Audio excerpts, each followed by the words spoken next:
Would you like a mirth moment? Thank you. Somebody gave me these, and they're hilarious. I have to share one or two of these with you. These come from church bulletins. Of course, our church bulletin is commendably free of all such bloopers, but they do exist. Here are some wonderful ones. The sermon this morning, Jesus walks on the water. The sermon tonight, searching for Jesus.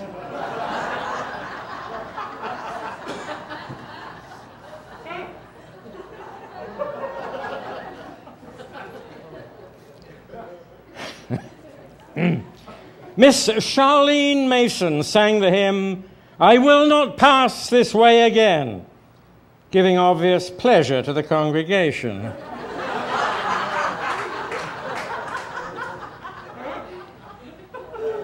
We don't have that problem, fortunately. For those of you who have children and don't know it, we have a nursery downstairs. Irving Benson and Jessie Carter were married on October the 24th in this church. So ends a friendship that began in their school days. I love that one. And this is the last one. The low self-esteem group will meet on Thursday at 7 p.m.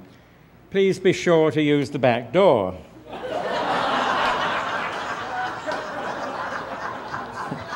We need all the help we can get.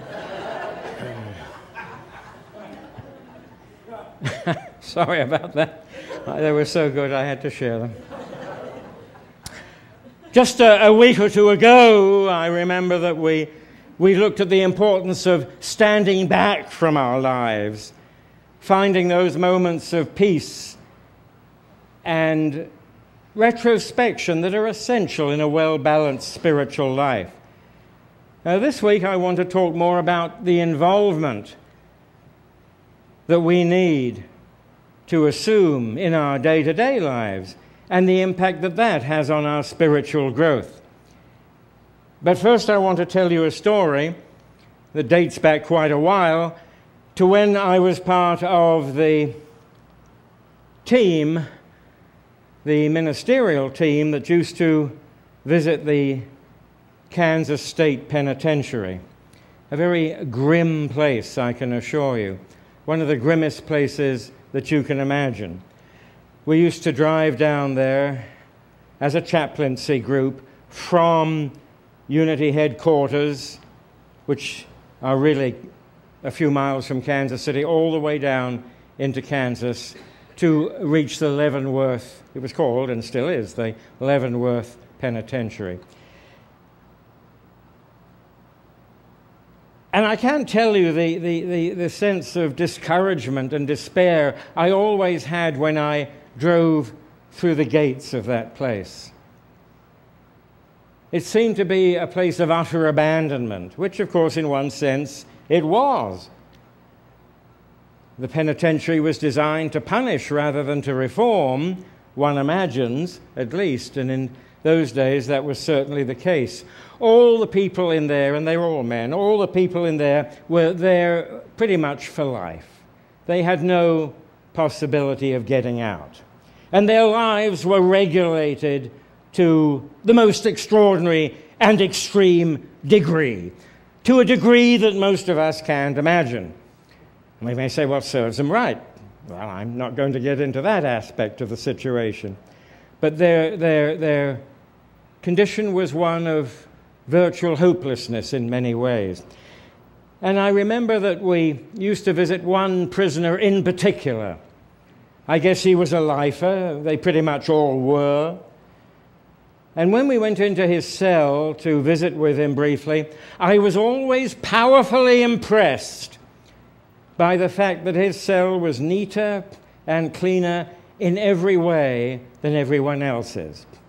Now, every prisoner in that institution was obliged to tidy his own cell. That was obligatory. That was something that had to be done. If you didn't do that, the prison staff would do it for you. in rather unpleasant ways, usually with an ice-cold hose. But this particular guy, whose name I've long forgotten, he kept his cell not only immaculate, but pristine. The bars, even, were polished. The floor, everything. And I remember on one occasion, having visited him along with some other prisoners, I was driving back to Kansas City with our chief pastor or chaplain, whose name was Roy. And I turned to him and I said, well, I guess, Roy, that so-and-so and so-and-so keeps his cell so clean to get extra privileges.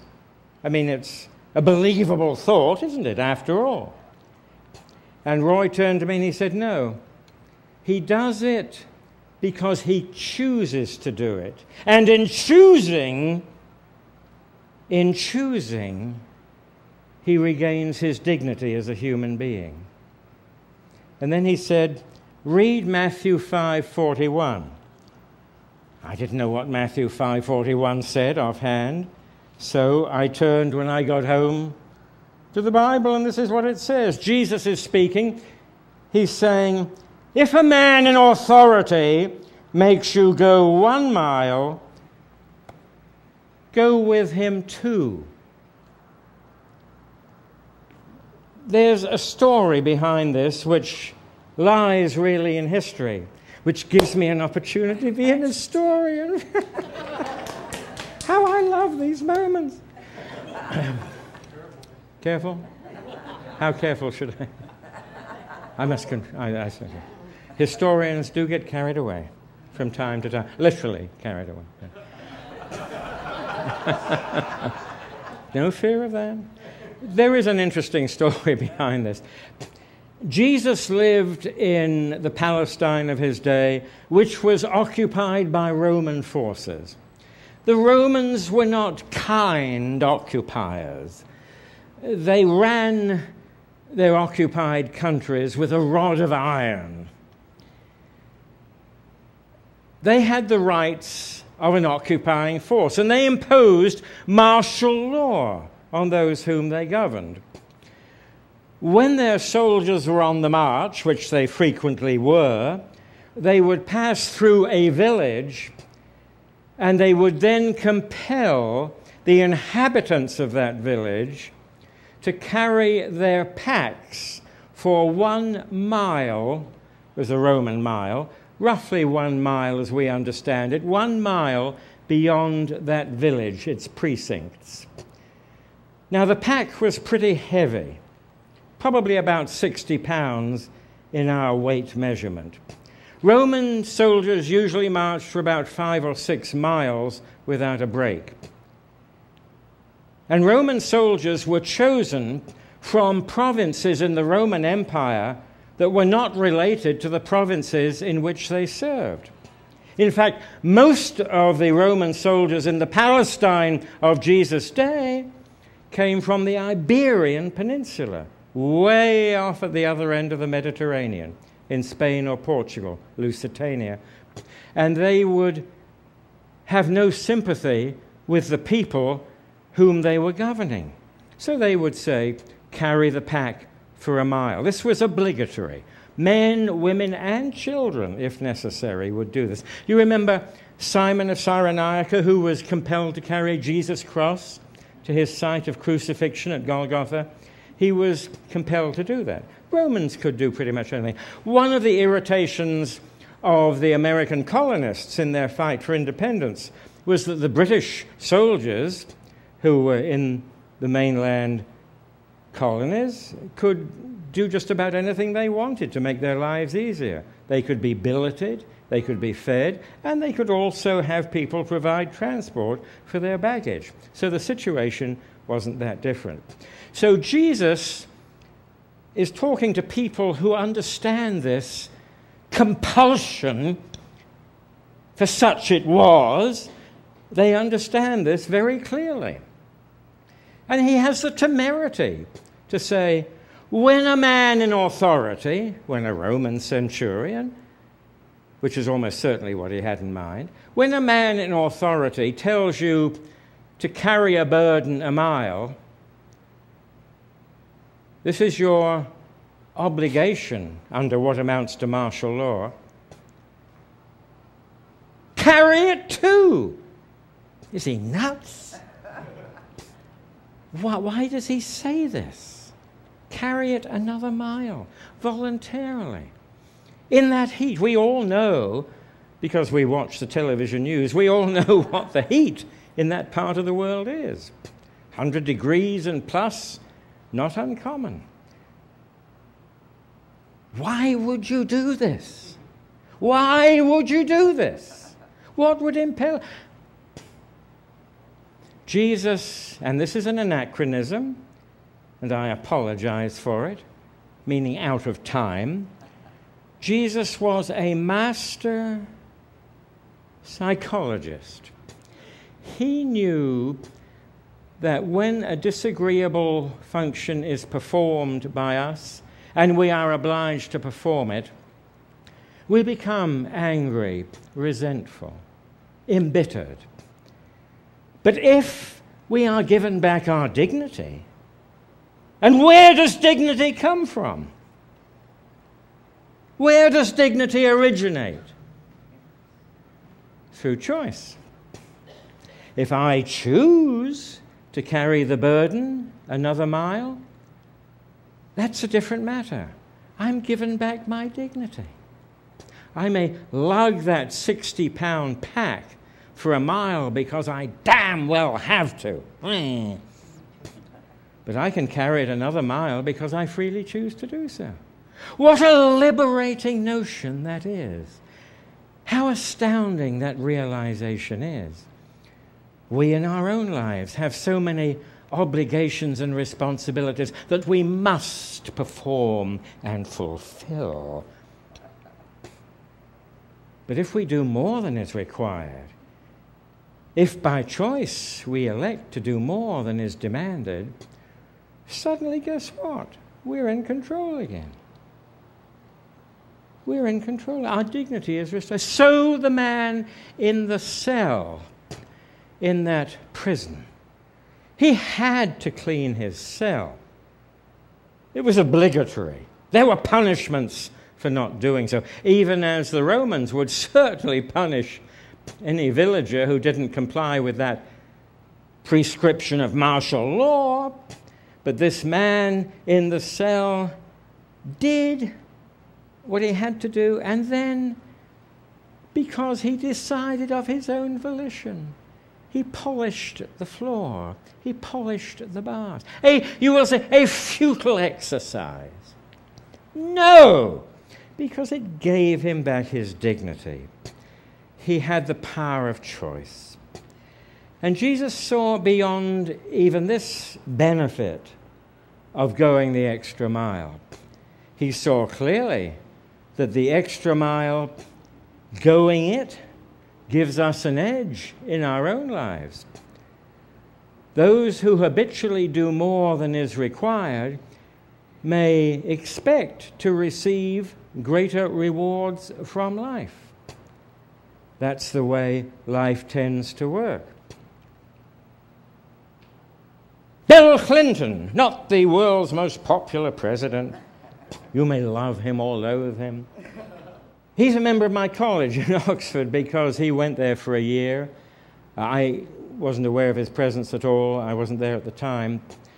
But Bill Clinton went to that college in Oxford, Pembroke College in Oxford, and he was required to read a certain number of books every week for his tutorial. Oxford operates on a tutorial system whereby you read so many books a week, you're assigned by your tutor, you write an essay, and then you present your essay to your tutor, and there's an argument and so forth. I've met Bill Clinton subsequently. He's an interesting and fascinating man, but I know the man who was his tutor, who is subsequently retired. And this individual says that Bill habitually went the extra mile. If 10 books were required reading for the tutorial, he would read 15. If 15 books were required, he would read 20. It was this effort that moved him into the position that eventually enabled him to be the leader of our nation. Now, as I say, you may love Bill or you may detest him. That's quite beside the point. He achieved what he set out to achieve to a large degree because he did that extra mile work, a little more than was required.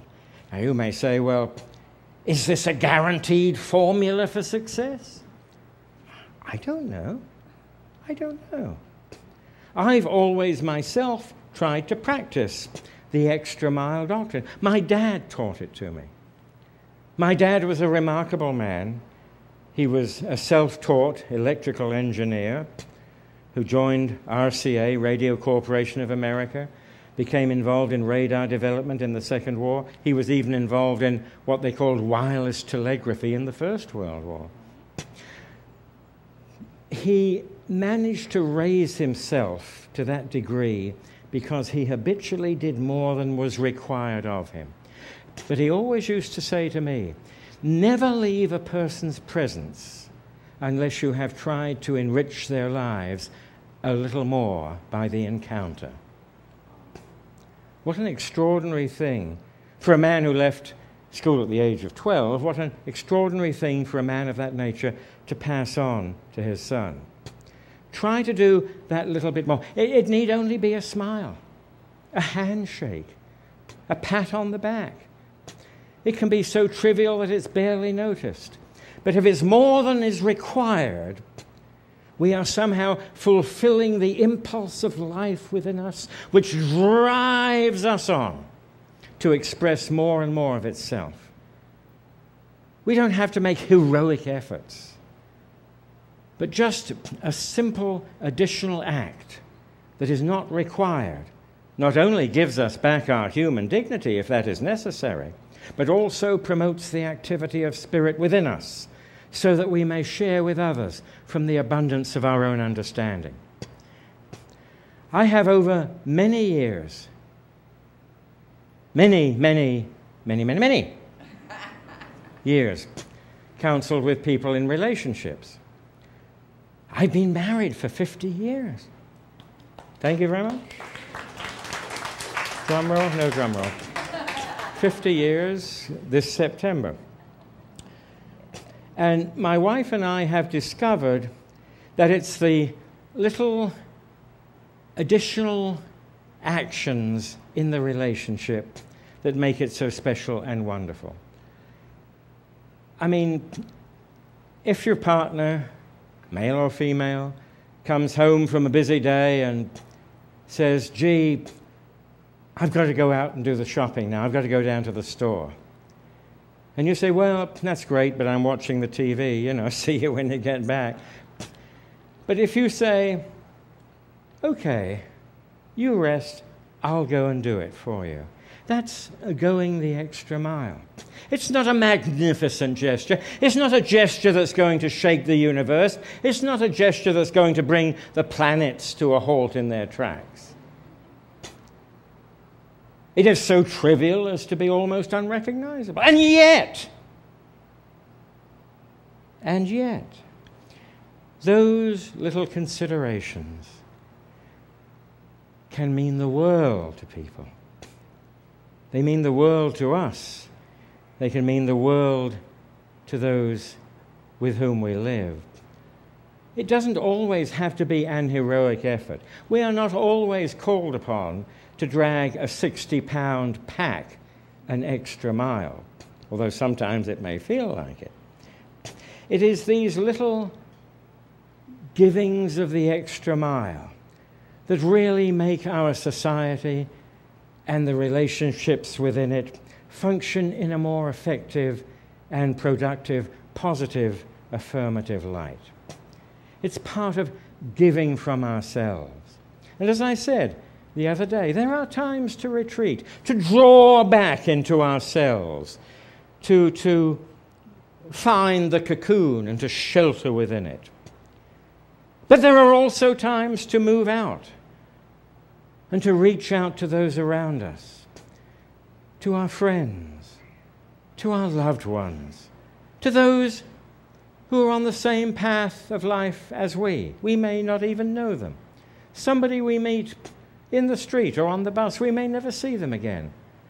But we give them a smile, we pick up a package, we say, may I give you a ride home? Anything. That's the extra mile.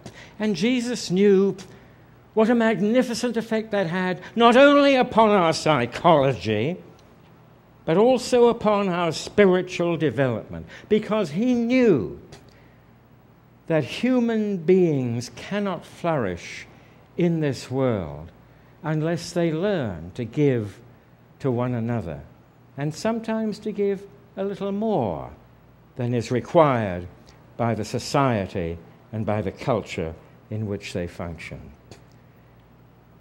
Reaching out, going the extra mile. It's in our interests, and it happens, I believe at least, to work.